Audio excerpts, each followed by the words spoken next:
Stop scrolling. Sit down.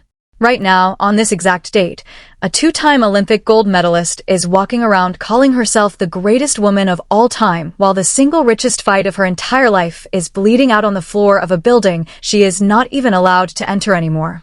Her name is CLAReSSA Shields.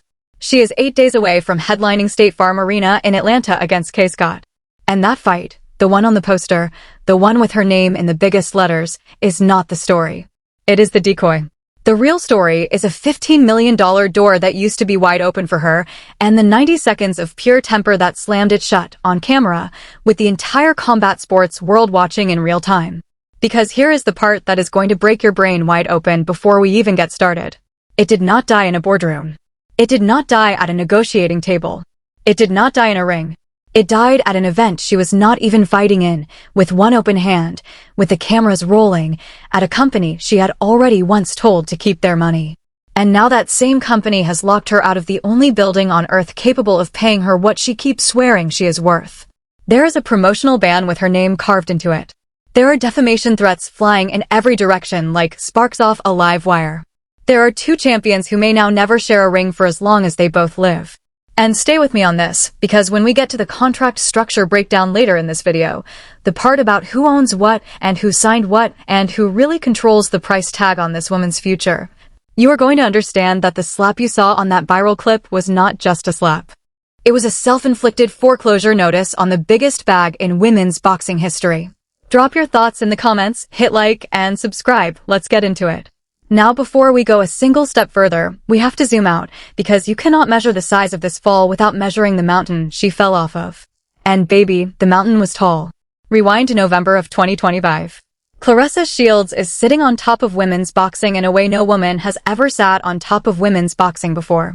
She walks onto CBS Mornings, national primetime, mainstream shine, the whole 9 yards, and she announces a historic multi-fight partnership with Salita Promotions and Wynn Records worth a reported minimum of $8 million guaranteed. $8 million. Guaranteed. Not projected, not potential, not maybe. Guaranteed. And she did not stop there. In interview after interview after interview, she broke that number down herself and said she was going to earn way more than 8, and that a $3 million signing bonus had already hit her account before the ink had even dried on the paperwork. $3 million just to sign her name. Put that in context for a second, because context is the entire point. This is the same woman who, earlier in her career, was fighting for purses in the $100,000 to $200,000 range while holding 2 Olympic gold medals and undisputed belts across multiple weight classes at the same time. For an entire decade, she screamed into the void that women's boxing deserved equal pay, equal shine, equal respect, equal everything. She fought the sport itself over it. And finally, after a decade of being paid like an afterthought while the men next to her cashed generational checks, the money finally matched the mouth. This was supposed to be the victory lap. This was supposed to be the receipts era. This was supposed to be the moment every doubter had to eat their words in public, on the record, with the cameras rolling. And here is where the stakes really live. Musically and culturally, this $8 million deal was not just a CLAReSSA Shields story. It was a women's boxing story. It was a proof of concept. It was the moment that told every young girl lacing up gloves in a gym in Flint or Detroit or Brooklyn that yes, the ceiling has finally been raised. Financially, it was a personal generational shift for a woman who came from nothing. And reputationally, it was the coronation moment. So when I tell you the stakes of what happened next are enormous, I do not mean enormous in a general sense. I mean enormous in the sense that an entire generation of women's boxing careers were riding on this era not collapsing. And the question the rest of this video is going to answer, the tension that is going to drive every second of what comes next, is this one. How does the loudest advocate for women's boxing money become the exact reason the biggest check never gets signed? Now let us get into what actually happened, because this is where the surface evidence starts stacking up like dominoes. Piece of evidence number 1. The date is May 16, 2026. Most Valuable Promotions, the company owned by Jake Paul, is putting on one of the most hyped crossover MMA cards in recent combat sports memory, Ronda Rousey versus Gina Carano. Everybody who is anybody in combat sports is inside that building. Shields is there. Baumgardner is there. And backstage, away from the sanctioned violence in the cage, the two champions cross paths. What happens next is on camera. It is on multiple cameras. It went viral within minutes, and it has now been dissected frame by every combat sports account on the planet. According to S.H.I.E.L.D.'s own account of what happened, Baumgardner steps to her and says, quote, "I'll beat your ass right now," end quote. The voices climb. The fingers point. The nose-to-nose distance closes to nothing. And then S.H.I.E.L.D. swings an open hand. The various angles that circulated online show the strike connecting toward Baumgardner's hand and face area before security and onlookers rip them apart. 90 seconds, maybe less. That is the whole movie. That is the entire viral moment. 90 seconds of temper, and the biggest financial door in her entire career started swinging shut on its hinges. Piece of evidence number 2.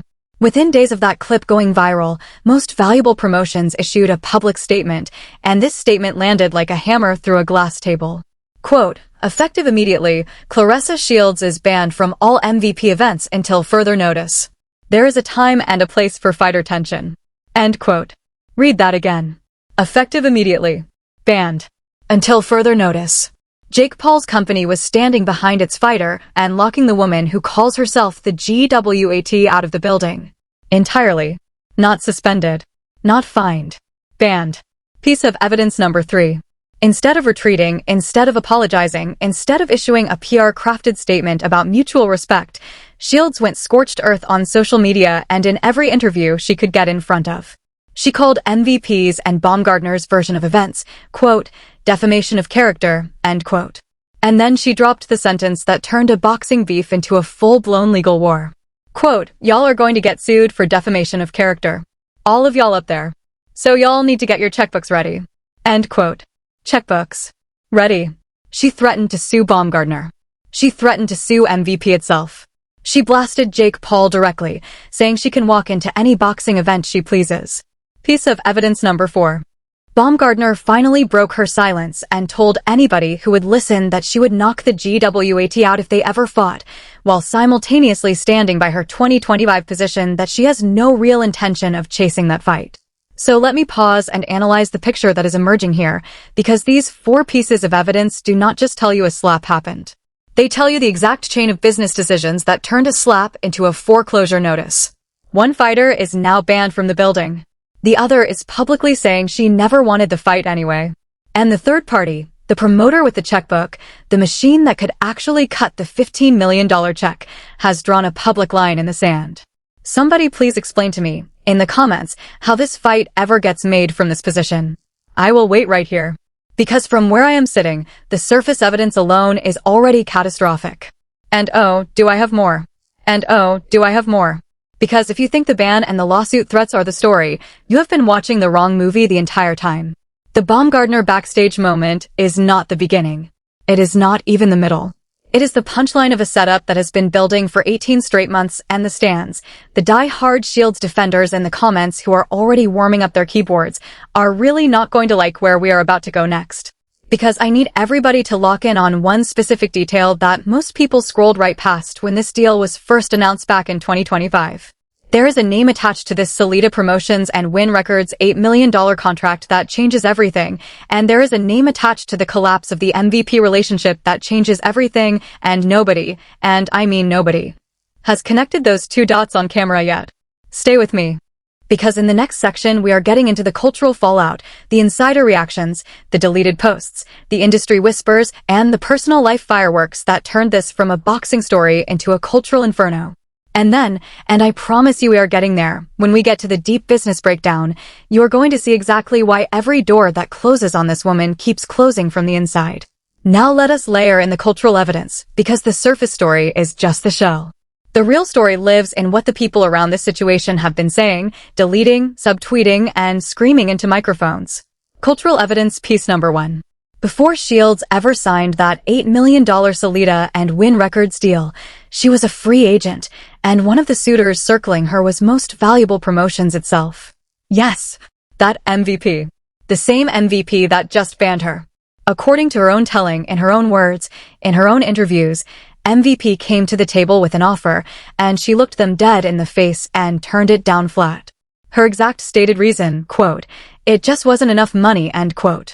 Tattoo that sentence on your forehead because the relationship between the GWAT and Jake Paul's empire was already frostbitten before a single hand ever swung backstage in May. And in boxing, frost turns to ice faster than you can blink twice. That is not a fresh cut. That is a scar that was already there. Cultural evidence piece number 2. The bad blood between Shields and Alycia Baumgardner did not start in that hallway. It has been fermenting like poison in a bottle for years.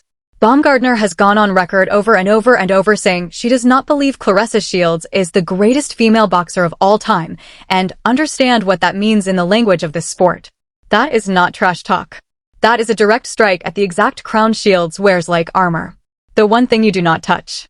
Quote, "You're loud, emotional, and wrong," Baumgardner reportedly fired back in one exchange. She questioned the resume. She questioned the level of opposition. All of it.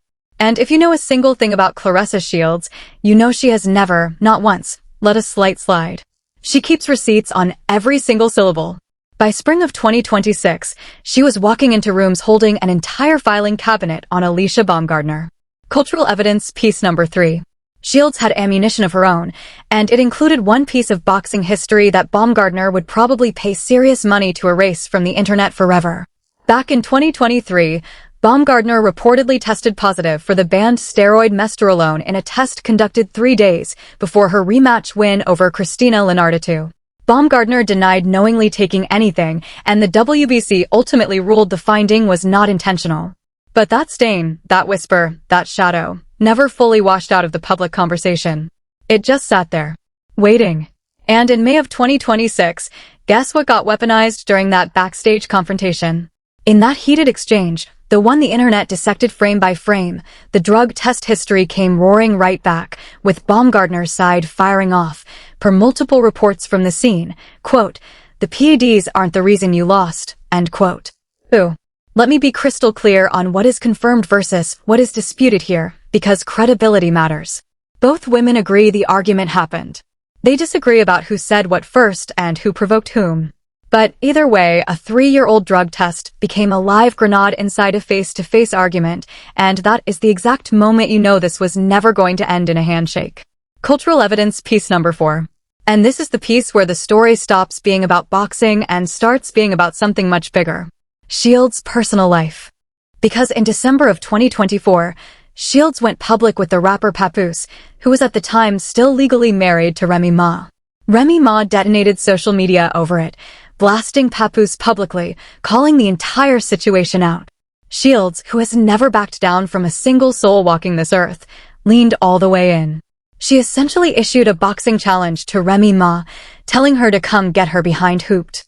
The beef got so mainstream that months later, Keke Palmer was asking messy questions about it on camera, reigniting the whole storm all over again. Now I already know what some of you are typing right now. What does her love life have to do with her boxing money? And I am glad you asked. Because here is the counter-argument I want to acknowledge before I dismantle it. Some people will say, correctly, that a fighter's personal life is her business, that Remy Ma is not in her corner, that Papoose does not throw punches, and that none of this should affect her paycheck. Fair point. Except for one small detail that nobody wants to talk about. Papoose is signed to Wynn Records. The very same Wynn Records that co-signed the $8 million deal and made CLAReSSA Shields their first ever athlete signing. Read that sentence again. Slowly. Her love life, her business life, and her boxing life are now completely, permanently, structurally intertwined. And that means every controversy touches everything else. There is no more separating the brands. When one of them catches fire, they all burn together in the same building. And that right there is the hard gear shift I need everybody to lock into, because we are about to leave the world of who slapped who and who dated whose husband. We are about to walk straight into the room where the actual decisions get made, where the actual checks get cut, where the actual power lives, and where the real reason this $15 million fight is not happening has absolutely nothing to do with a viral clip and everything to do with a system that CLAReSSA Shields does not fully control. Because here is the truth nobody is putting on camera. The slap did not kill the Baumgardner fight. The slap was the excuse. The infrastructure killed the Baumgardner fight, and I am about to walk you through it on 3 separate systemic levels, and by the time I am done, you are going to see this entire story the way people in industry rooms see it, and you are never going to be able to unsee it. Systemic angle number 1. Promotional monopoly. Let us stop pretending for 1 second that women's boxing is a free market. It is not. Most Valuable Promotions, Jake Paul's company, is not just a promoter in this space. It is effectively the promoter. They control Baumgardner's contract. They control the biggest women's boxing platforms on the planet right now. They control the production budgets, the arena deals, the streaming relationships with the platforms that actually pay real numbers, and, most importantly, they control the mainstream media machine that turns a boxing match from a sporting event into a cultural moment that non-fans buy tickets to. So when MVP said, effective immediately, banned until further notice, casual fans heard a punishment. Industry people heard a foreclosure. Because a CLAReSSA Shields versus Alycia Baumgardner fight without MVP's infrastructure is like trying to throw the Super Bowl in a high school gym. Could you technically stage it? Sure. Could you sell a few thousand tickets? Sure.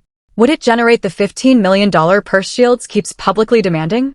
Not a chance in the entire world. The number lives inside the machine. Take the fighter out of the machine, and the number evaporates. So the ban is not a slap on the wrist. The ban is a wall between CLAReSSA Shields and the only infrastructure on Earth currently capable of paying her what she says she is worth. And the part that genuinely makes my head hurt, the part that makes me question whether this was calculated or catastrophic, is that everybody standing in that hallway that night knew this. Everybody. The slap was not just physical. The slap was financial. She hit Baumgardner with her hand, and she hit her own bank account with a sledgehammer in the same motion at the same time. Systemic angle number 2. The counterparty problem. Here is a business concept most people never think about. In any negotiation, the person who can walk away owns the room. That is the whole game. Now apply that to this specific situation. CLAReSSA Shields offered to drop from heavyweight, where she competes at 175 pounds and up, all the way down to 147 pounds just to make the Baumgardner fight happen. That is not a diet. That is a demolition project on her own body. Fighters have ended careers chasing cuts like that. And what did that offer signal to every single promoter in the sport? It signaled hunger. It signaled desperation. It signaled that this fighter wants this fight more than she wants comfort, maybe more than she wants safety. And in boxing, hunger only pays if the other side is starving too. Baumgardner was not starving. Baumgardner had the belts. Baumgardner had MVP. Baumgardner had the leverage of knowing she was the final puzzle piece in somebody else's legacy chase. So Baumgardner could walk away from the table anytime she wanted. And that single fact, that single asymmetry in the negotiation, shaped every second of what happened backstage on May 16th, whether either woman consciously realized it in the moment or not. Systemic angle number 3. And this is the one that actually keeps industry insiders up at night. The label entanglement problem. Remember when I told you Papoose is signed to Wynn Records, the same label that co-signed the $8 million deal? That is not a fun trivia fact. That is a structural business exposure.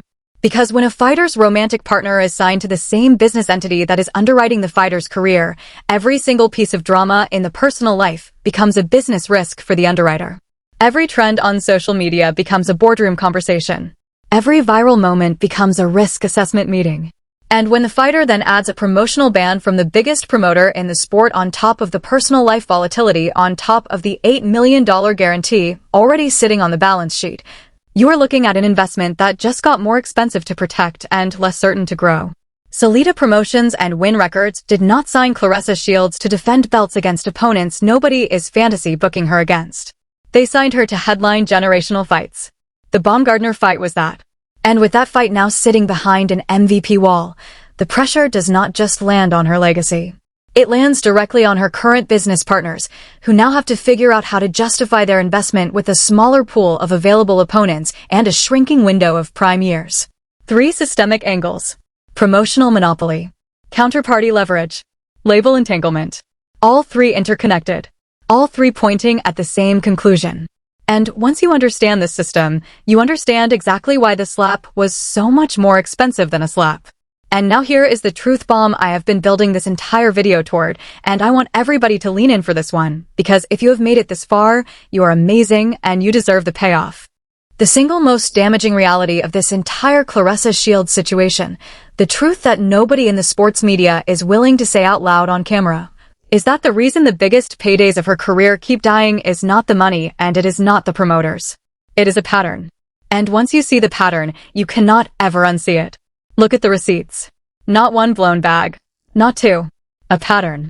Remember the Layla Ali situation? Shields publicly chased that fight, the crossover spectacle of all crossover spectacles, and claimed she had secured the $15 million that Layla had reportedly requested. She went on TMZ. She said Layla declined it. She declared, quote, "She cannot beat me," end quote. She unfavorably compared Layla to her own father, Muhammad Ali, on camera, in public, in the same interview. Whether that $15 million offer was ever truly real or just a negotiating mirage, and plenty of industry people openly speculated at the time that it was smoke, the outcome was the same. No fight. No $15 million. Now forward the tape. The MVP relationship. Rejected.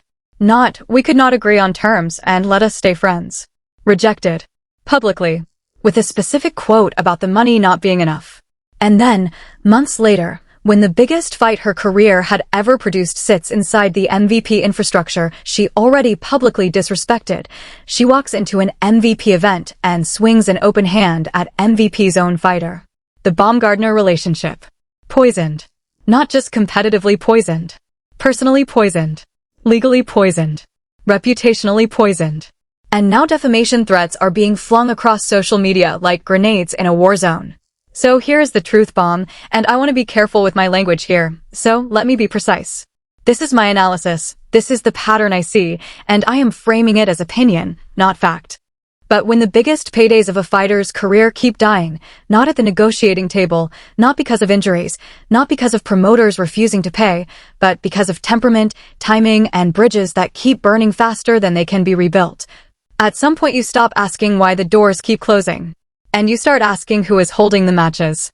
This is the reveal the hook promised you. This is the destination we anchored back at the very beginning of this video. The CLAReSSA Shields $15 million problem is not a Jake Paul problem. It is not a Baumgardner problem. It is not a Salita problem. It is a mirror. And every time she looks into it, another door closes. Now what does that mean for the culture, for the sport, for the $8 million deal already on the books? It means the current partners, Salita Promotions and Wynn Records, now have a bigger problem than they signed up for. They invested $8 million guaranteed dollars in a fighter whose biggest available opponent just went behind an MVP wall, whose personal life is intertwined with their own label roster, and whose defamation threats are now aimed at a company with the deepest litigation pockets in the entire crossover boxing space. That is not a partnership. That is a hostage situation with a payroll attached. And for the sport itself, for women's boxing, the damage runs deeper than any single fight. Because the loudest, most visible advocate for women's boxing money just proved, in real time, on camera, that even when the money finally shows up, the discipline required to hold on to it does not automatically come with it. That is not just her problem. That is now every young female fighter's problem, because every promoter in this sport just watched the ceiling get hit, and then watched the ceiling get hit right back. But here is where I need to slow all the way down and give the culture the resolution it actually deserves, because this story is not, and has never been, only a story about one person losing. This is a story about what winning actually looks like when you strip away the noise.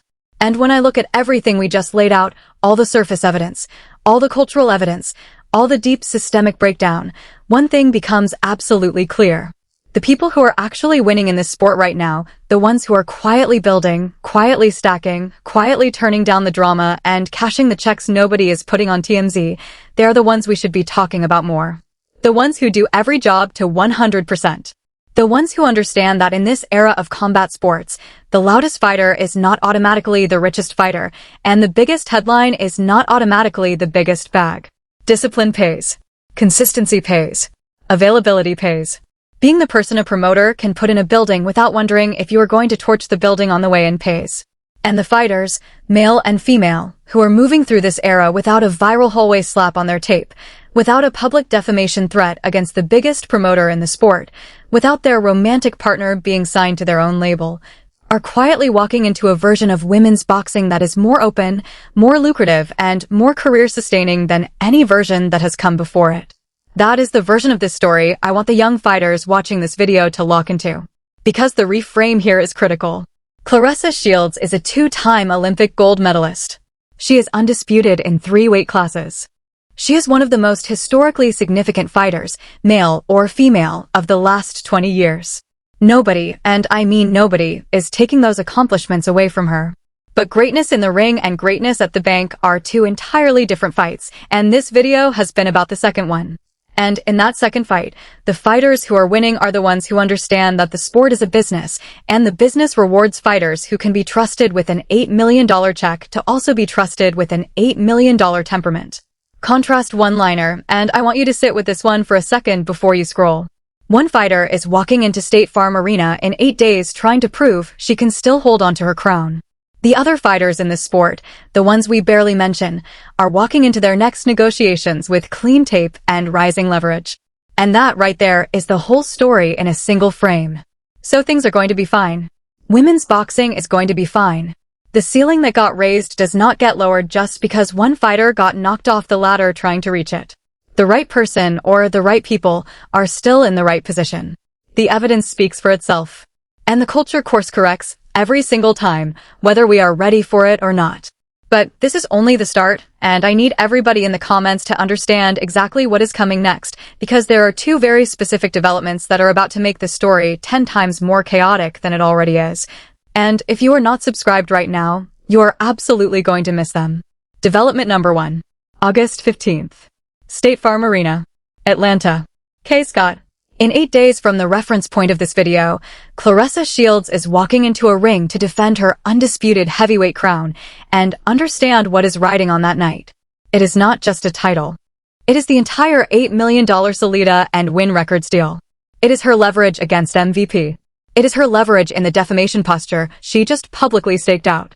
It is her leverage against every promoter in the sport who is now watching to see if the hallway slap was a moment or a pattern. If anything, and I mean anything at all, goes sideways in that fight, this whole story gets rewritten overnight, and the $15 million door does not just stay closed. It gets bricked up. Development number 2. The legal war. Because when Shields said, quote, "Get your checkbooks ready," end quote, she did not just fire a shot at Baumgardner. She fired a shot at a company with Jake Paul's resources and Jake Paul's lawyers and Jake Paul's well-documented love of turning every public fight into content. Defamation cases against public figures in the United States are brutally hard to win, and every attorney MVP keeps on retainer is now billing hours specifically motivated to make sure that promotional ban stays permanent forever. That story is not over. That story has not even really started. So subscribe right now, because the next time either of these developments moves, we are covering it live, we are covering it deep, and we are covering it with the exact same receipts-based, 3-layer breakdown that got us to this point in this video. And speaking of the next one, if you thought this CLAReSSA Shield story was messy, wait until you see what is happening right now inside the crossover boxing economy Jake Paul himself is building, because there is a new fighter he just signed, a new number that just leaked, and a new name inside that contract that connects directly back to a fighter you already know from a completely different beef. And once you see that connection, you are going to understand that this is not just about one hallway in Atlanta. This is about an entire ecosystem, and the next video breaks the whole thing open. Click it, watch it, and I will see you in the comments for this one, because this story, the money, the ban, the lawsuit, the slap, the mirror, is nowhere near over. And neither is the bag left sitting on the table.